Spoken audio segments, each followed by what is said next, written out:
चाप समीप महीप न जाए। किसी भी राजा से नहीं हिला हो, राजा सब निराश। अंत में राजाओं ने मीटिंग की, मिल के तोड़ दिया जाए। ये फार्मूला वहीं से आया भाई जी इलेक्शन में।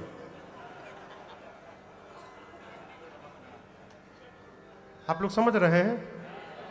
सब राजा बोले एक साथ जुटिया जाए के मिल जाए, मिल के तोड़ देंगे। लेकिन देखिए समस्या यूनिवर्सल है। जो अभी समस्या थी उस समय भी थी। एक राजा ने कहा टूट जाएगा तो बिहवा केकरा संगे होई, दुल्हा के बनी। समस्या यहां भी थी, के बैठी हो जा। एक राजा ने कहा नहीं मिल के तोड़ देते, उसके बाद हम आपस में लड़ी लेंगे, जो विजेता बनेगा उससे विवाह होगा। मंजूर हुआ। गोस्वामी जी कहते हैं 10,000 राजा। कितने राजा? 10,000। जिभूपा सहस्र 10 कहे बारा, भूप सहस्र 10 कहे बारा, लगे उठावन कर नठारा, लगे उठावन कर नटारा, लगे उठावन कर नटारा। 10,000 राजा लगे, परंतु धनुष अपने स्थान से तिलमात्र भी इधर उधर नहीं खिसका। सारे राजा उपहास के पात्र हुए। धनुष के हाथों अपनी कीर्ति वीरता गंवाकर अपने अपने आसन पर जाकर सिर झुका करके नीचे बैठ गए। इस दृश्य को देखने के बाद जनक जी महाराज आवेश में आ गए, खड़े हो गए। सभी राजाओं को संबोधित करते हुए जनक जी ने कहा, दीप दीप से आए आप समस्त राजा महाराजा, ध्यान से सुनिएगा। आप में से कोई भी राजा ये नहीं बोल सकता कि मैंने उनको यहां बुलाया था। आप समस्त राजा आए सुनी सुनी जो पनट खाना। आप सब मेरी प्रतिज्ञा सुन सुनकर आए हैं। और ये ना समझिए मैं पहचान नहीं रहा हूं, देवता आकर बैठे वेश बदल करके, दैत्य बैठे वेश बदल करके, यहां पर नाग बैठे, मनुष्य बैठा है। क्या बोल रहे थे आप लोग? अभी तोड़ देंगे? शर्म करिए। तोड़ना तो दूर, आप में से किसी भी राजा ने तिलमात्र भूमि से हिलाया तक नहीं धनुष को। एक बार ध्यान से देखिएगा। मेरी बेटी सुंदर है, ये कीर्ति जीवन में वर्ण करने योग्य है, परंतु मुझे तो ऐसा लगता है ब्रह्मा ने ऐसा किसी को धरती पर बनाकर भेजा ही नहीं जो इस कीर्ति को जीवन में वर्ण कर सके। आज के बाद कोई भी राजा ये नहीं बोलेगा कि मैं वीर हूं। मैं जनक जान गया।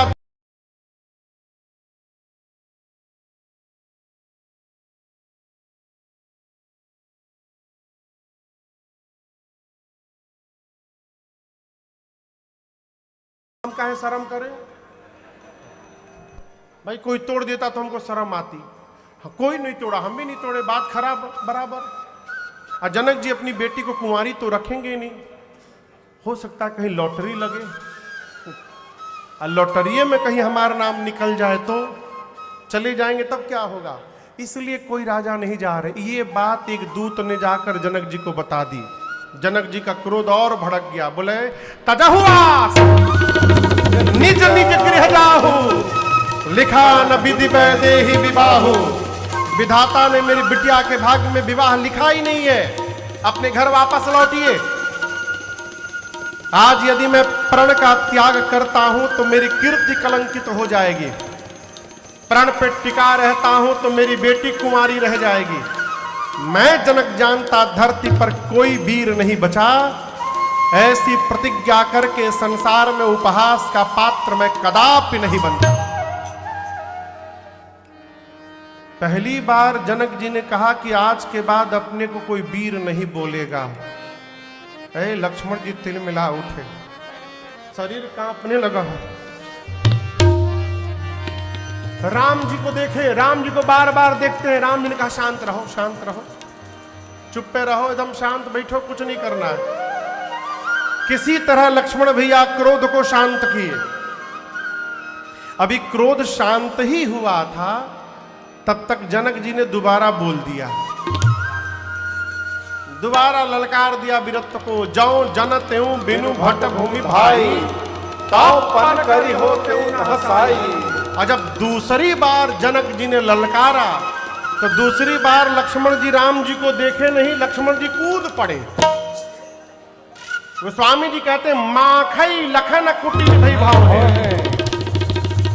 पहली बार जब जनक जी ने ललकारा तो लक्ष्मण जी क्रोध में आए, राम जी को देखे भैया, राम जी बोले शांत रहो। जब दूसरी बार ललकार दिया तो लक्ष्मण जी भैया को देखबे नहीं किए, कूद पड़े, होठ फड़फड़ा रहे। राम जी बोले क्या हुआ?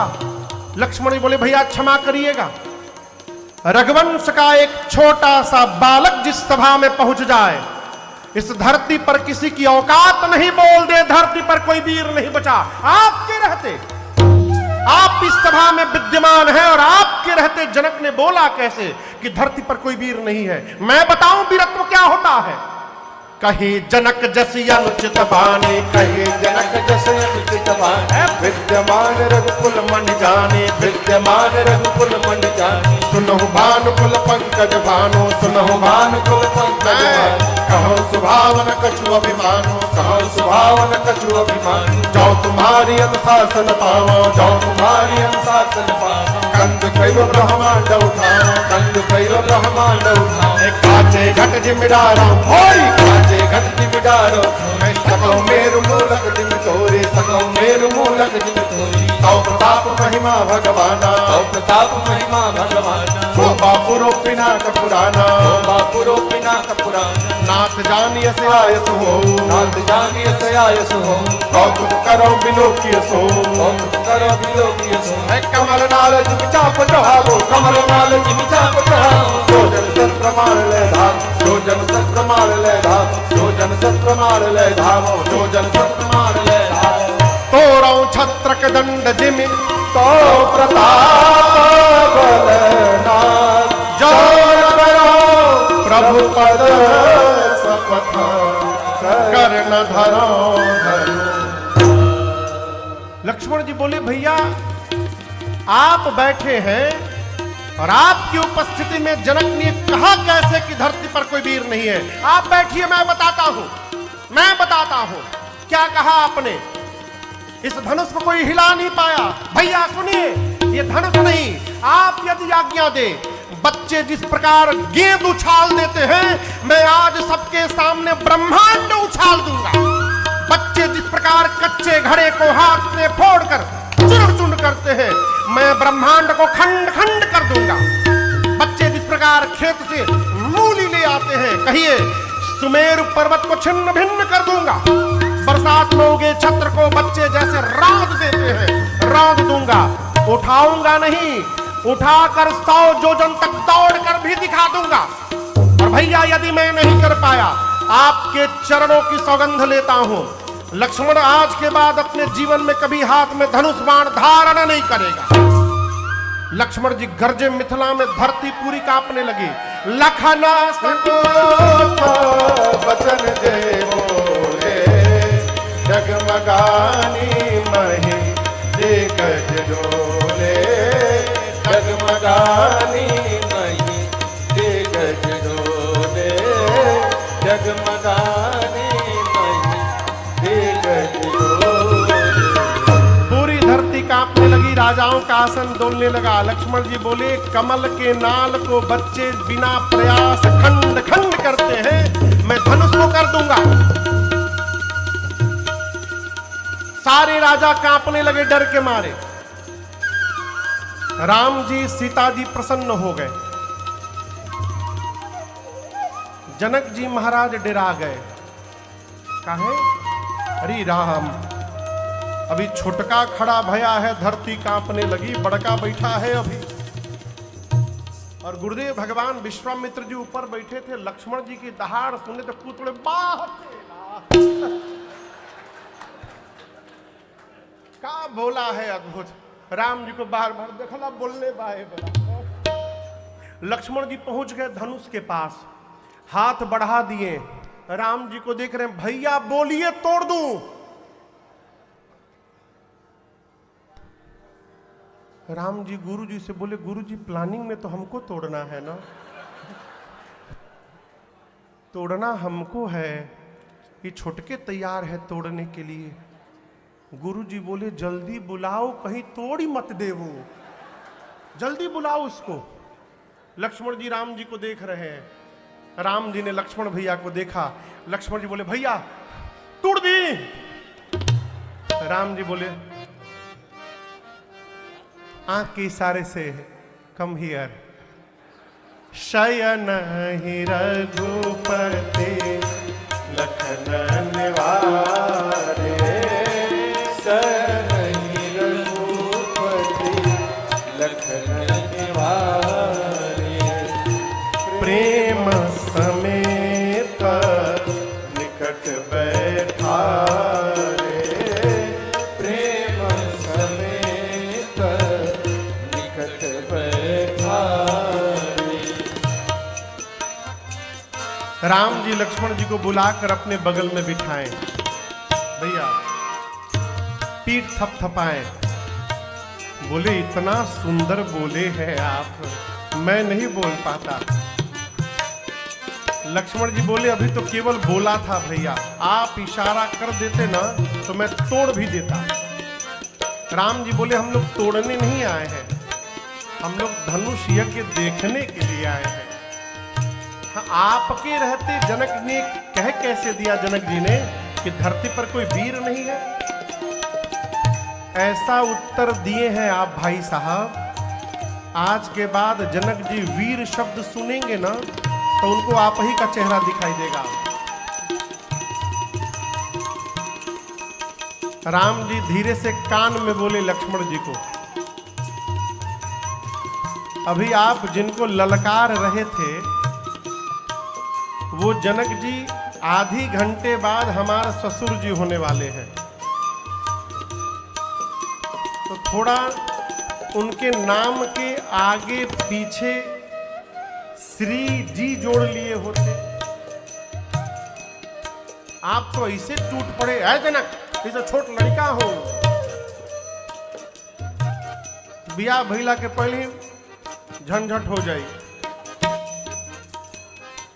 राम जी बोले लक्ष्मण जी से, भाई विवेकी पुरुष क्रोध में भी रहता है, उसके बाद भी उसके संबोधन में रुग्णता नहीं आती है, इसका ध्यान रखना चाहिए। इधर विश्वामित्र जी विचार किए कि समय आ गया है कि अब राम जी को कहा जाए।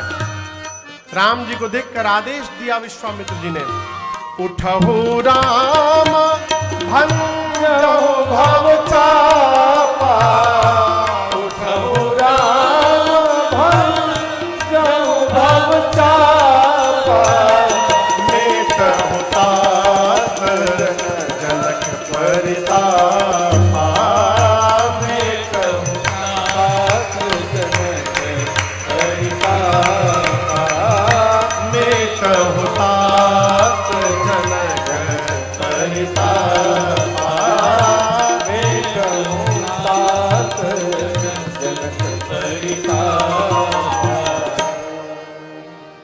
विश्वामित्र जी ने आदेश दिया, उठहु राम भंजहु भव। चापा। जैसे विश्वामित्र जी ने कहा, भगवान खड़े हुए और प्रणाम करके गुरुदेव को चल पड़े। राम जी चले तो मिथिला के जितने नर नारी थे सब अपने पितृ देवताओं से प्रार्थना करने लगे, हे पितृदेव, आप लोग हम लोगों के जीवन के सारे सत्कर्म ले लीजिए, सब ले लीजिए, और बदले में केवल एक काम करिए, बच्चे जैसे कमल की नाल को खंड खंड करते हैं, आज राम जी धनुष को तोड़ दे, इसके बाद हम जीवन में दोबारा कभी कुछ नहीं कहेंगे आपसे। सीता जी की मां सुनैना मैया राम जी को जाते देख बिह्वल हो गई। अपनी सखी से बोली, क्या सखी, इस सभा में कोई बुद्धिमान नहीं बैठा है? मान सरोवर में रहने वाला हंस अपने सिर पर मंदराचल उठाने जा रहा है, कोई मना क्यों नहीं करता? ये बच्चों का काम नहीं है। सखी कहती है, महारानी तेजवंत को छोटा ना समझिएगा। जिनको आप छोटा देख रही हैं वही सभा में आज बड़ा कार्य करके दिखाने वाले हैं, भरोसे में रहिए। सीता मैया पार्वती जी से बार बार कहती है, हे मां, ये धनुष आपके पति का है और शिव जी के पिनाक को वही तोड़ सकता है जिससे शिव जी तुड़वाना चाहे। बाबा जिसे तुड़वाना चाहेंगे वही तोड़ सकता है। मैं उनसे नहीं बोल रही हूं मां, आपसे बोल रही हूं। आप बाबा से कहिए ना कि इनके ही हाथ से तुड़वा दे धनुष को। क्यों? पुरुष और किसी की बात माने चाहे ना माने, अर्धांगिनी की बात जरूर मानता है। आप यदि बाबा से कहेंगे तो बाबा आपके बात को काटेंगे नहीं, वो इनके ही हाथ से तुड़वा देंगे। प्रार्थना करते करते मैया गणपति भगवान से कहती है, हे गणेश जी, अच्छा आप बताओ गणेश जी भारी है कि हल्के हैं? चलते किस पर है? ये कैसे है? सीता मैया बोली कि हे गणपति भगवान, आप कितने भारी हैं, परंतु जब मूसक पर बैठते तो हल्के हो जाते हैं। जैसे आप मूसक पर बैठते समय हल्के हो जाते हैं, उसी प्रकार इस धनुष को आज हल्का कर दीजिए, जिससे प्रभु इसको उठाकर तो बोली, अब बैठिए। जैसे धनुष भंजन हुआ, मां ने प्रभु के गले में जयमाल पहनाया। अभी आनंद महोत्सव चल ही रहा था, तब तक परशुराम जी पहुंच गए। किसने तोड़ा, किसने तोड़ा? बोले जनक जी से कि जनक, जिसने धनुष तोड़ा है निकाल करके बाहर करो, नहीं तो जहां तक तुम्हारी सत्ता है वहां तक की धरती पलट दूंगा। अभी जानते विष्णु भैया, जिन जिन राजाओं से धनुष हिला तक नहीं था, वो राजा अपने बगल के राजा से, तुम क्या जानते थे, हम तोड़ नहीं सकते थे, हमारे में बल नहीं है। हम जानते थे कि टूटने के बाद ये बवाल होने वाला है यहां पर। हम पहले से जानते थे कि टूटने के बाद ये बवाल, कौन आफत में पड़े बताओ। हम इसलिए जानबूझ के नाटक किए, प्रणाम करके चले आए। मन में अपने भगवान से बोले, जय हो प्रभु, बचा लिया। यदि हमसे टूटा होता तो बाबा आज हमको तोड़ देते, कटा जाएगी। सबको भयभीत देख करके राम जी आगे आए और बोले, प्रभु इस धनुष को तोड़ने वाला अवश्य आपका कोई दास होगा। परशुराम जी बोले, दास नहीं, शत्रु। शत्रु बोलो, मैं बोलता हूं, सभी राजाओं में से किसी ने तोड़ा होगा ना। जितने राजा हैं ध्यान से सुने, जिसने तोड़ा है लाइन में से बाहर निकलो, नहीं तो जितने राजा हैं सबको मार दूंगा। अब तो राजा कांपने लगे। एक राजा ने लाइन में राजा खड़े, एक राजा ने बगल के राजा से बोला, बताओ राम जी को सीधा सीधा बोलना चाहिए, मैंने तोड़ा है, घुमा रहे हैं बात को, आपके दास ने तोड़ा है। वो बाबा जी समझ ही नहीं पा रहे कि वो दास सामने ही खड़ा है।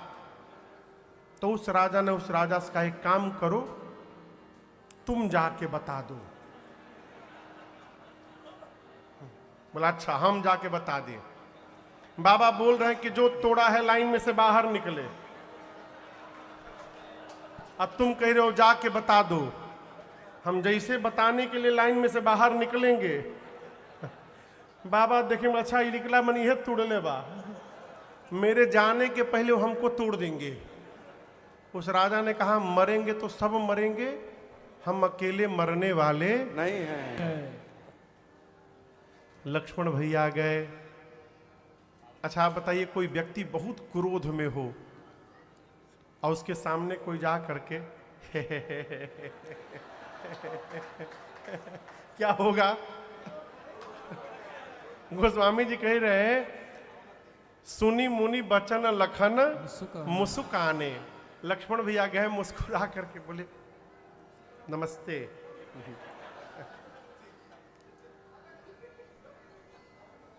आप धनुष टूटने के बाद आए हैं ना, लेकिन ये बताइए, हम जब छोटे थे तो रोज एक धनु ही तोड़ देते थे, उस समय तो आप आए नहीं। यही धनु पर ममता के ही हेतु कि आज आप चले आए। परशुराम जी बोले रे रे रे रे रे नृप बालक, तू नहीं बोल रहा है, तेरा काल बुलवा रहा है। शिव के पिनाक की तुलना तू छोटी सी धनु ही से करता है। लक्ष्मण जी बोले बाबा जी, धनु ही हो चाहे धनुखा हो, दोनों का काम एक ही है, बाण चलाना। लेट मी क्लियर, हम सब बताते हैं। आप पूछ रहे हैं किसने तोड़ा है, हम बता रहे हैं किसी ने तोड़ा ही नहीं। ये मेरे भैया है ना, छुअत टूट रघुपति न दोष। लक्ष्मण भैया बोले कि मेरे भैया ने छुआ और छूने मात्र से टूट गया, हम क्यों अभिमान करें कि हमने तोड़ा है। परशुराम जी निकाले फरसा, बोले कि तू जानता नहीं है मुझे, मैं बाल ब्रह्मचारी अति क्रोधी, केवल मुनि महात्मा मुझे जानते हैं। 21 बार धरती को इस फरसे से छत्र विहीन किया हुए, 21 बार। बालक है तो इसलिए बचा हुआ है। लक्ष्मण जी प्रणाम करके बोले मैं बहुत भाग्यशाली हूं। परशुराम जी बोले कैसे? लक्ष्मण जी बोले जीवन में पहली बार एक वीर मिले मुझे जो अपनी प्रशंसा खुद करते हैं। सबकी प्रशंसा दुनिया करती है, आप अपनी प्रशंसा विश्वास से नहीं करना ठीक से केहू बोल पाए कि ना भाई, अपने बताए रहो। लेकिन हम कोई कुम्हड़े की बतिया नहीं है जो तर्जनी देख के डरी जाएंगे। परशुराम जी विश्वामित्र जी से बोले तुम्हारा ये चेला जितना गोरा है ना, भीतर का उतना करिया है। तब तक लक्ष्मण जी बोल दिए इतना प्रेम है तो किसी को बुला के जुड़वा लीजिए। बोले देखो फिर बोल आई। राम जी संभाल करते हैं, लक्ष्मण जी चिंगारी छोड़ते हैं। अंत में राम जी को बोलना पड़ा मुनिवर, रही बात युद्ध की तो हम रघुवंशी हैं, हम काल को भी अपना पीठ नहीं दिखाते हैं, हम काल से भी लड़ते हैं। लेकिन काल से भी लड़ने वाला राम आज परशुराम से नहीं लड़ेगा। क्यों? आप ब्राह्मण हैं, और जो ब्राह्मण के चरणों में निष्ठा रखे वो निर्भय रहता। हम आपसे लड़ेंगे नहीं मुनिवर। इतनी निष्ठा ब्राह्मण के चरण में, भगवान को छोड़कर दूसरा कोई नहीं हो सकता है। जैसे परशुराम जी को पता चला ये तो ब्रह्म है, 9 बार जय जयकार करके और क्षमा याचना करके परशुराम जी वापस चले गए। अब विश्वामित्र जी ने जनक जी से कहा कि आप दूत को पत्र देकर भेजिए जिससे महाराज बारात लेकर मिथिला आवे। पत्र लेकर दूत गए और अयोध्या में बारात सज गई। अयोध्या की पार्टी से कौन कौन है यहां पर? बाराती कौन कौन लोग हैं? हम तो बाराती हैं। कौन है पार्टी से? हमारी पार्टी ना, अयोध्या की मिथिला। बोले जही अयोध्या से निकलकर मिथिला जाने में बारात को 4 दिन का समय लगा। कितना दिन? रात को जहां बारात रुकी है, बाराती भोजन कर रहे हैं भाई जी, और आपस में बात करते हैं। मिथिला में बहुत आइटम मिलेंगे, मिथिला में बहुत आइटम मिलेंगे, मिथिला में बहुत आइटम मिलेंगे। यहाँ मरी गए सतुआ खात, अवध से मिथिला चली, मरी गए सतुआ खात, अवध से मिथिला चली। श्री राम जी की अजब बारात, अवध से मिथिला चली। विवाह के 15 दिन पहले बारात अयोध्या से मिथिला पहुंच गई। कितने दिन पहले? एक पक्ष। बाबा कहते हैं प्रथम बारात लगन ते आई, प्रथम बारात लगन ते आई, ताते पुर प्रमोद अधिकाई, ताते पुर प्रमोद अधिकाई, ब्रह्मानंद लोग सब लहई, ब्रह्मानंद लोग सब लहई, बढ़ो दिवस विधि सन कहई, बढ़ो दिवस विधि सन कहई, बढ़ो दिवस विधि सन कहई। एक पक्ष पहले बारात मिथिला पहुंची। भव्य स्वागत करके श्री जनक जी महाराज ने बारात को जनवासे में स्थान दिया है। श्री राम लक्ष्मण जी जाकर जनवासे में पिताश्री से मिले हैं। 2 स्थान पर मुहूर्त विचारा गया, जनवासे में जहां बारात रुकी है वहां पर, और महाराज जनक के महल में, और दोनों जगह एक ही मुहूर्त निकला। अगहन महीना शुक्ल पक्ष पंचमी तिथि दिन मंगलवार का विवाह का दिन आया। गोधूली बेला में बारात द्वार पूजन के लिए सच कर चली है। बारात जब जनवासे से चली है ना, तो ब्रह्मा जी की मति चकरा गई। ब्रह्मा जी लगे ऐसे चारों तरफ देखने। शंकर भगवान पूछे क्या हुआ? ब्रह्मा जी बोले कोई और ब्रह्मा आ गए हैं का? क्योंकि जो सृष्टि दिखाई पड़ रही है, इतनी सुंदर सृष्टि का निर्माण मैंने नहीं किया, किसने बनाया? ब्रह्मा जी से शंकर जी बोले केकरी ब्याह में चल रहे हैं, कुछ पता है आपको? आप जगत के माता पिता के विवाह में चल रहे हैं ब्रह्मा जी, और माता पिता के विवाह में बच्चों की करनी नजर आने वाली नहीं है। यहाँ जो कुछ भी दिख रहा है ये सब श्री सीताराम जी का प्रताप है। भगवान के दूल्हा स्वरूप को शंकर भगवान 15 नेत्र से, कार्तिकेय जी 12 नेत्र से, ब्रह्मा जी 8 नेत्र हुआ। साखोचार के बाद पाणी ग्रहण संस्कार हुआ। जनक जी महाराज ने कन्यादान करके सीता मैया के हाथ को राम जी के हाथ में समर्पित किया है। बाबा कहते हैं क्यों करे विनय विदेहु कियो, विदेहु मूरति सावरी, करि होम विधि गाठ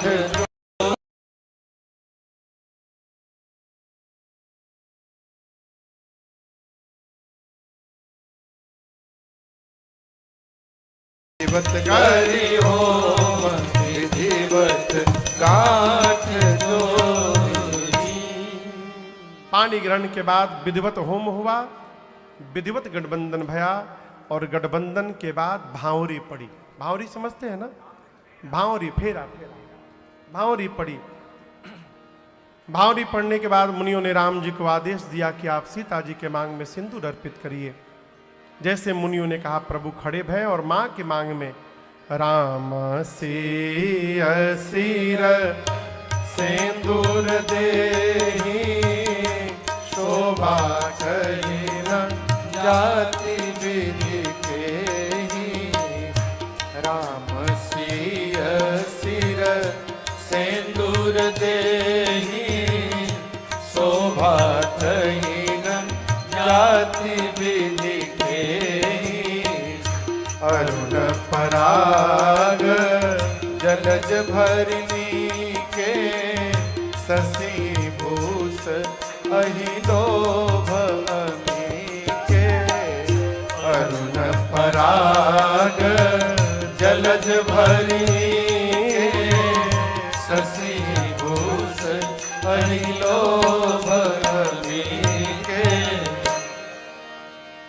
बहुरी वशिष्ठ दीनी अनुशासन वर दुलहीन बैठे के आसन बहुरी वशिष्ठ दीनी अनुशासन वर दुलहीन बैठे के आसन। जैसे आदेश मिला भगवान ने मेरी माँ के मांग में सिंदूर अर्पित किया है, और जैसे सिंदूर अर्पित किया पूरी सृष्टि गुंजायमान हो गई। बोलिए सियावर रामचंद्र भगवान की जय। बोलिए दुल्हा सरकार की जय। बोलिए दुल्हन महारानी की जय। अब गुरुदेव भगवान ने आज्ञा दी है कि दूल्हा और दुल्हन दोनों आकर एक आसन पर विराजमान हो जाएं। सीता मैया जाकर प्रभु के बगल में बैठी हैं। भाई जी दशरथ जी महाराज देखे ना तो गदगद हो गए, सोचने लगे विवाह के मंडप में दोनों एक साथ इतने सुंदर लग रहे हैं, जिस दिन ये दोनों मेरी अयोध्या के सिंहासन पर बैठेंगे क्या स्वरूप निकलेगा। आज ही महाराज के मन में राम राज्य की कल्पना हो गई। इधर गुरुदेव भगवान वशिष्ठ जी जाकर जनक जी से बोले, घर में और बेटी है क्या आपके? जनक जी बोले 3 बेटी हैं गुरुजी। गुरुजी बोले आपके घर में 3 बेटी तो हमरो घर में 3 गो बेटा बचे हैं, बुलाओ सबको। सभे आज निपट जाई। और उसी मंडप में राम जी के विवाह के बाद लक्ष्मण भैया का विवाह सीता मैया की छोटी बहन उर्मिला मैया से, भरत भैया का विवाह जनक जी के भाई कुशध्वज जी की बड़ी बेटी मांडवी मैया से, और शत्रुघ्न भैया का विवाह मांडवी मैया की छोटी बहन श्रुतिकीर्ति मैया से। विवाह का मंडप कितना बना है? कितना बना है? 1। और दुल्हा दुल्हन कितने हो गए? 4। अब आप सोचिए क्या सौभाग्य होगा।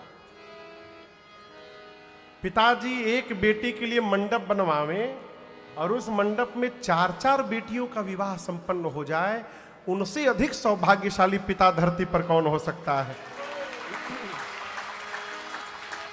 यह हुआ कैसे? गुरु कृपा ही केवलम, केवल गुरुदेव भगवान के आशीर्वाद से। सखियां 4 दुल्हा दुल्हन देखी नाचने लगी। आज मिथिला